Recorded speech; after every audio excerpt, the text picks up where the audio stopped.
the decision to organize a session on masculinity and to open it up, to organize it as an open session, came for basically two reasons.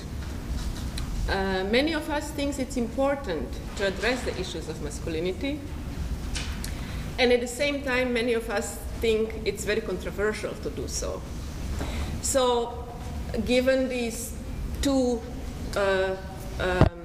points, we thought, let's just be brave and kind of close our eyes and jump and then see what happens out of it. The objective of this session was not to prove that men suffer or that men can be victims. We know that. We know that there is a load of deprivation and suffering around the world. And we think it would be quite demeaning to that suffering if we would engage in a competition who suffers more. It is also not to prove that men are oppressors and hegemons vis-à-vis women. I think nobody can deny realities of men's relative and sometimes even absolute advantages in comparison to women. And at the same time,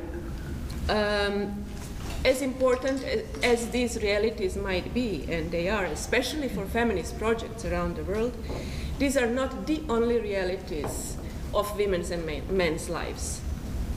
So what we want to do today, or to start doing today, is to examine our present analytical toolbox that shapes our understanding of different masculinities in relation to femininities, as well as in relation to individual lives of women and men across the world.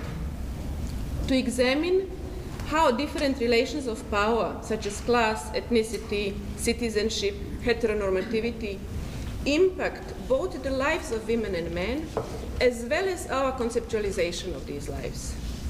And at the end, to challenge some of the simplified analyses that equate gender with women, that create clear-cut distinctions between men's and women's lives, and that ignore very specific histories and contexts within which these lives are shaped.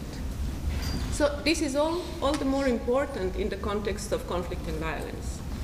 And for that reason, we have invited quite a number, as you can see, quite a number of speakers whose work either totally centers around issues of masculinity or inevitably touches upon it.